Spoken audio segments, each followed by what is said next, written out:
tous et à toutes. Pour cette session, nous allons déjà voir un peu l'interface de Photoshop en long et en large et voir comment utiliser un certain nombre de fonctionnalités telles que les cadres, les formes, les textes et autres. Déjà, pour ouvrir le logiciel, on peut taper ici dans la recherche, on vient, on tape Photoshop CC 2019.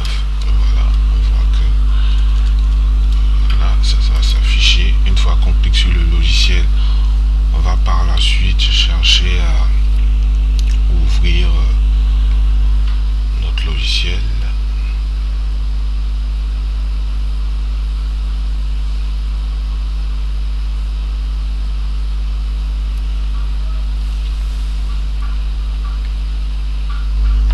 Voilà, ça va nous prendre un peu de temps. Ok, une fois que c'est fait, on a cette possibilité là maintenant d'ouvrir notre nouveau document. Et ce nouveau document là tiendra compte des spécifications en termes de forme, en termes d'orientation, en termes de taille et autres. Donc la première des choses, pour ouvrir un nouveau document, nous allons dans le menu Fichier, nous cliquons sur Nouveau et nous allons avoir cette interface qui va s'ouvrir. Pour d'autres, vous aurez l'interface qui va vous présenter le menu Créer. Vous pouvez cliquer simplement sur Créer ou vous pouvez faire le raccourci CTRL-N. Donc les trois possibilités d'avoir accès. Pour avoir accès à un nouveau document, on a Fichier, Nouveau, on a CTRL-N comme raccourci ou Créer pour pouvoir ouvrir notre nouveau document. Par la suite, ici on va prendre par exemple le format impression, donner le nom test Photoshop, c'est le nom de notre document. Si c'est une carte de visite, ça sera comme nom carte de visite suivi du nom de la structure. Au niveau de la largeur, bon, là on va choisir un format prédéfini A4 comme on a l'habitude de l'utiliser dans certains logiciels. La résolution qui va rester à 300, le mode colorimétrique à RGB et le fond en blanc. Pour l'orientation, on va choisir une orientation en paysage et cliquer sur Créer. L'autre fonctionnalité, ce sera de pouvoir avoir véritablement un espace de travail assez convivial, facile d'accès.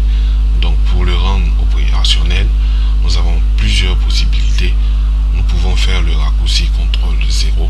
Le 0, ce n'est pas le 0 de votre clavier numérique, mais c'est celui de la touche arrobase qui se retrouve généralement au-dessus de la lettre O. Donc on peut faire CTRL-0 ou aller carrément sur l'outil Zoom qui est juste à votre gauche ici.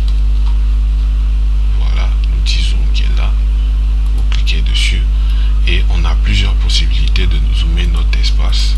Voilà. Quand on clique sur plus et qu'on vient sur notre espace de travail, on voit que l'espace s'agrandit. Quand on clique sur moins, voilà, l'espace devient plus petit. Si on veut avoir une adaptation à notre écran, on clique simplement sur adapter l'écran. Donc on a soit CTRL-0, soit adapter l'écran, où on vient indiquer ici en utilisant la touche de direction. Pour voir la touche de direction, je vais utiliser par exemple le clavier ici. Pour ceux qui ne le voient pas, le clavier visuel, voilà, ce sont ces quatre touches là qui regardent en haut, en bas, à gauche et à droite. Donc on va utiliser la touche du dessus sur votre clavier, voilà, pour pouvoir augmenter et on fait entrer. Vous voyez que ça équivaut à notre zoom. Si nous faisons le contraire et que nous cliquons sur la touche qui regarde en dessous, voilà, et qu'on fait entrer, l'espace devient plus petit. Si on fait CTRL-0, on retrouve notre espace. Ou si on fait Z, c'est-à-dire on appuie la lettre Z pour avoir accès à notre outil zoom, on peut simplement cliquer sur adapter l'écran. Donc ce sont les possibilités qui s'offrent à nous pour pouvoir avoir accès à notre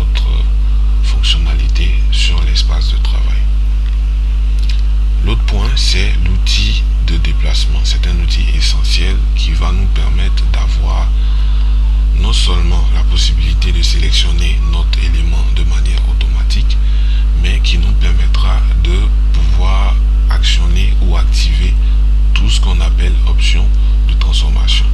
Les options de transformation, ce sont des propriétés qui permettront de transformer notre document en longueur, en largeur, en hauteur.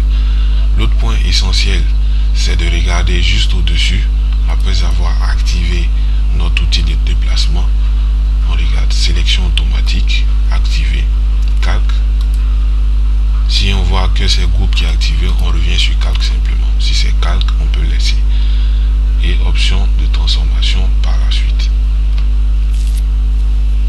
Maintenant que nous avons notre espace de travail et qu'on peut faire tout ce qu'on veut, on va essayer d'écrire du texte d'abord. Donc on clique sur T et on vient avec notre curseur sur l'espace de travail.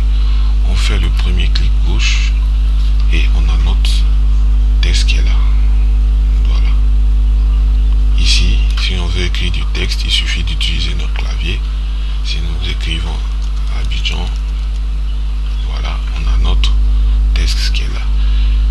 Lorsqu'on a activé l'outil texte, lorsqu'on regarde juste au-dessus, on a le nom de la police qu'on peut changer par la suite en sélectionnant d'abord tous nos tests en faisant CTRL A, où on prend le curseur simplement de la gauche vers la droite ou de la droite vers la gauche. Toutes ces opérations se font avant la validation ici ou l'annulation. Donc avant de valider cette action que nous faisons, parce que sur Photoshop, toute action en fin de conception sont soit à valider ou à annuler. Ici, on veut changer par exemple notre police en Arial. On a sélectionné donc test, on va taper Arial. Ça va prendre un peu de temps.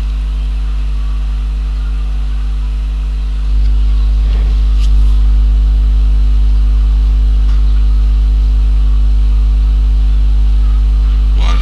Ici, on a Arial. On peut choisir le type d'Arial qu'on veut. Voilà.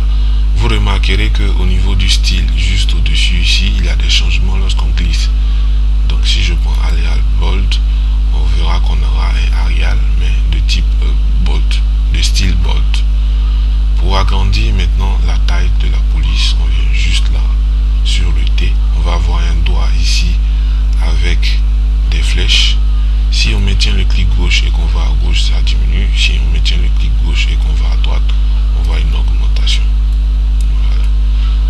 Pour la couleur, on vient juste ici, on clique sur l'icône des couleurs et on choisit la couleur d'abord en passant par la teinte. Donc si on veut par exemple une teinte bleue, on peut glisser le premier curseur ici et on choisit le bleu désiré juste à gauche. On valide. Donc cette validation applique automatiquement la couleur. Le choix du nom se fait là et du style ici. Pour la police, la taille de la police, on peut essayer d'indiquer la taille ou venir là en maintenant notre clic gauche, en allant à gauche pour diminuer ou en allant à droite pour augmenter. Maintenant, nous validons ici notre action sur la police et nous avons notre police. Si nous voulons faire d'autres modifs, on n'est pas forcément obligé de revenir sur notre police. Ici, notre outil de texte plutôt, on vient simplement sur l'outil de sélection. Nous allons voir ces différents points, voilà, qui vont s'activer, qui sont les options de transformation. Pour pouvoir diminuer notre police, au lieu de partir dans l'outil texte et sélectionner, on clique simplement sur un rebord et on vient ici pour vérifier si la chaîne est activée. La chaîne nous permet de vérifier la proportionnalité et de garder cette proportionnalité là en largeur comme en hauteur. Donc lorsque nous diminuons de quelques pourcents, on voit que au niveau de la largeur et de la hauteur, le pourcentage de diminution est le même. Donc si je mets ici 50 et que je fais entrer, on voit que sur H on a 50. On peut la suite maintenir son clic gauche pour augmenter ou diminuer. Mais il faut toujours vérifier que la chaîne soit activée. Je répète, il faut toujours vérifier que la chaîne soit activée. C'est très important pour garder l'homogénéité de notre élément. Par la suite, on peut valider. L'autre espace qui nous permet de faire des modifications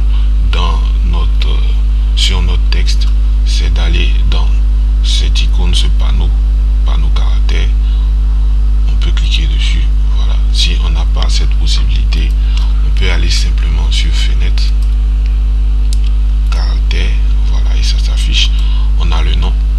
Voilà, on peut déployer ici et défiler jusqu'à obtenir le nom qu'on veut. Si par exemple ici on veut Agency FB, on vient, au lieu de taper comme on l'a fait tout de suite, on défile sur Agency FB. Donc on a juste cliqué sur la flèche. Partout vous voyez des flèches, ce sont des propositions.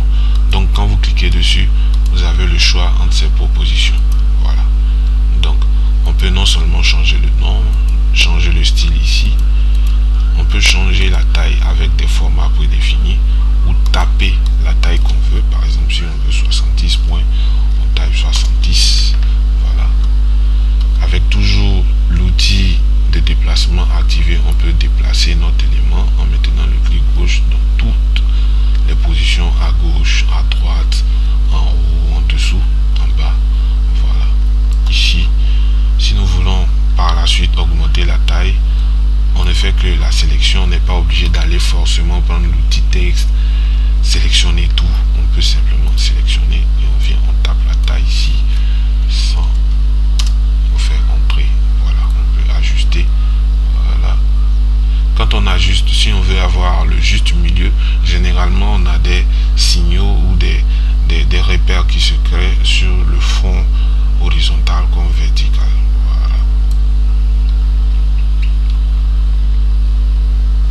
Par la suite, si on veut changer la couleur, on peut cliquer sur couleur ici.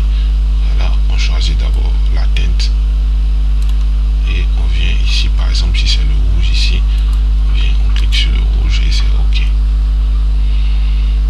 Les deux autres options au niveau du texte, lorsque on a un texte sur une ligne, ici on a cette possibilité là d'augmenter la distance entre les caractères. On voit ici au niveau de Abidjan, on a 7 lettres. Donc c'est 7 lettres, chaque lettre est un caractère. Ici l'espacement est de 18. Si nous voulons l'augmenter, on peut cliquer, comme je l'ai dit, sur la flèche. On a des options. On peut cliquer par exemple sur 100 et on fait entrer. Voilà. Si on clique sur 45, voilà, on a ça. Il y a des options aussi négatives. Donc si on fait moins 45, voilà, on a ça. Voilà. Si on fait 0, on a l'espacement par défaut. Pour la hauteur au niveau de, ou l'échelle si vous voulez verticale, c'est-à-dire la hauteur de chaque caractère, on est à 100%. Si on diminue, on voit que le caractère devient plus petit en termes de hauteur. Voilà. Et si on met à 100%, on a le format par défaut. Là c'était la hauteur. Ici on va passer à la largeur. Il suffit de cliquer ici avec la flèche pour donner le pourcentage. Ici on est à 114. Si on veut aller à 145, on tape 145, on fait entrer. On voit que la largeur de chaque caractère augmente. Quand on parle de hauteur, c'est vertical. Quand on parle de largeur, c'est horizontal. Mais la différence entre cette fonctionnalité, c'est que c'est entre deux caractères. Au niveau de ce volet où on voit VA, au niveau des T, on voit une flèche verticale ici, donc c'est la hauteur. Au niveau de ce T avec une flèche horizontale, on voit que c'est la largeur des caractères. Plus vous augmentez, plus les caractères deviennent larges. Donc si on retape nos 100%, on a entré, on tape la touche entrée et on voit qu'on a 100%, on revient à notre étape initiale. Voilà. Donc pour faire de soulignement, on clique ici. Pour barrer, on clique là. Et là on a activé. Pour désactiver simplement ces fonctionnalités de soulignement, on clique sur ce T qui est souligné. Pour désactiver le T barré, on clique sur cette option de T barré. Pour avoir par exemple un faux gras, on peut cliquer sur cette fonctionnalité. Voilà. Le faux italique, on clique sur cette fonctionnalité. Pour les désactiver, on vient simplement cliquer là et là. Donc attention, lorsque vous êtes en train d'écrire du texte, lorsque vous finissez, vous avez la possibilité d'agrandir le texte là en donnant la valeur directement ici, ou en venant avec le curseur, on maintient le clic gauche, on va à gauche ou à droite pour diminuer, à droite pour augmenter. On peut augmenter l'espacement entre les différents caractères en venant avec la souris et le clic gauche ici maintenu, en allant à gauche pour augmenter ou pour diminuer. Voilà. On peut augmenter la hauteur des différents caractères ici en donnant le chiffre ou les indications. Ici on a 100%, pour augmenter on ira au-dessus des 100%, ou diminuer on ira en dessous des 100%. Pour le T à l'échelle horizontale, c'est-à-dire la largeur de notre caractère ici, on peut aller au-dessus de 100% en cliquant gauche pour aller à droite, mais bien avant mettre le curseur sur l'icône et on va à gauche. Comme ça on voit que la largeur des caractères a diminué. Voilà, on va remettre tout simplement à 100%. Voilà, 100%. Ici on va remettre à 0. Voilà, et on va ici on n'a pas de forme de propriété activée. Voilà, ici on a le soulignement, le barré, voilà, tout en capital. Ici on ne sent pas trop, le gras, l'italique. Voilà. Quand on parle de tout en capital, imaginons que vous aviez écrit Abidjan dans un format comme celui-là, et on voit qu'on a le A en capital et les autres lettres en minuscule. Donc on veut rendre toute notre écriture en capital. On vient, on sélectionne tout et on va cliquer sur tout en capital. Voilà, vous avez vos textes tout en capital. Si on veut désactiver, on vient, on sélectionne simplement avec CTRL A, on clique là. Donc toute action que vous voulez faire sur le texte, il faut d'abord sélectionner soit le texte en global avec CTRL A, ou sélectionner la partie à changer. Donc ce changement là, vous pouvez changer la taille, vous pouvez changer la couleur, vous pouvez changer l'espacement entre les différents caractères ici, la hauteur des lettres ou la largeur des lettres, ou appliquer toutes ces secondes fonctionnalités de soulignement ou de tout en majuscule, de faux gras, de faux italique et de petites capitales ici par exemple. Donc ici pour les petites capitales, si j'écris tac tac, je fais A, automatiquement quand j'applique, vous voyez, on ne voit rien au niveau des petites capitales ici. Par contre, si j'écris Abidjan comme ça, on voit ici que l'application a été activée. Donc c'est un peu ça au niveau des textes. Au niveau du paragraphe, au niveau des paragraphes, imaginons que nous avons écrit Abidjan, retour à la ligne, est une ville. Voilà, on remarque ici que mon texte est confondu en termes de ligne. Donc on va venir juste là pour jouer sur l'interligne. On va augmenter, et donc plus on vient toujours avec le même curseur que vous avez retrouvé ici. Voilà, c'est le même curseur quand on vient sur ces icônes là, seulement que ici on a une petite flèche verticale, voilà, qui marque la différence entre les deux lignes, les deux A qui sont là. Quand vous maintenez le clic gauche et que vous augmentez, vous voyez que la ligne s'éloigne de notre ligne de base. Quand vous battez à gauche, elle part jusqu'à se confondre à notre texte de base. Donc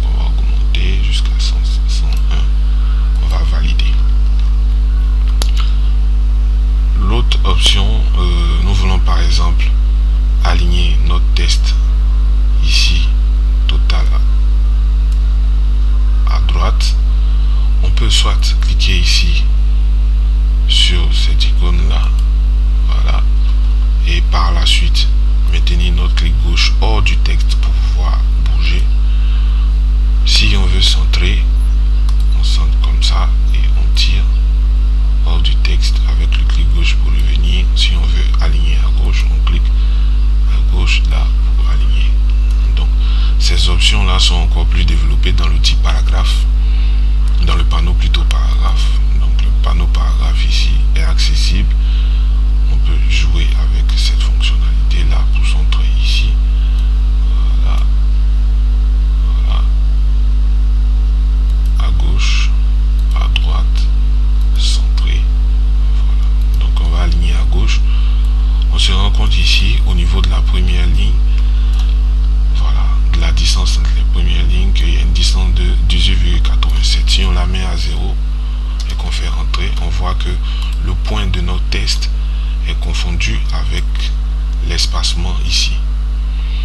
L'autre chose, c'est lorsqu'on fait CTRL A, c'est-à-dire qu'on fait la sélection de tout notre texte, on veut par exemple augmenter la distance entre le point de départ de notre texte, voilà, qui est ce petit point noir ici, voilà, et notre test en lui-même. Donc plus on avance, on a toujours le même curseur avec la flèche, plus on avance, plus on voit qu'il s'éloigne, voilà. Et là on voit que la flèche montre le sens de l'éloignement, donc on part de la gauche vers la droite. Ici la marge va se faire de la droite vers la gauche. Donc on va tout remettre à 0. Voilà, on fait entrer. Voilà. On voit ici que lorsqu'on a sélectionné, c'est pareil. Voilà. Si on sélectionne une seule ligne et qu'on lui applique ça, vous voyez que notre texte bouge lui seul parce qu'on lui a appliqué un éloignement ou un retrait, si vous voulez, au niveau juste de la première ligne. On va tout remettre à 0. On fait CTRL A. Voilà. On va tout remettre à 0.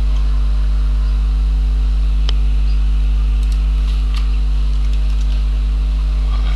Donc c'est un peu ça, ces retraits à gauche, retraits à droite, ce sont juste des espacements qui se créent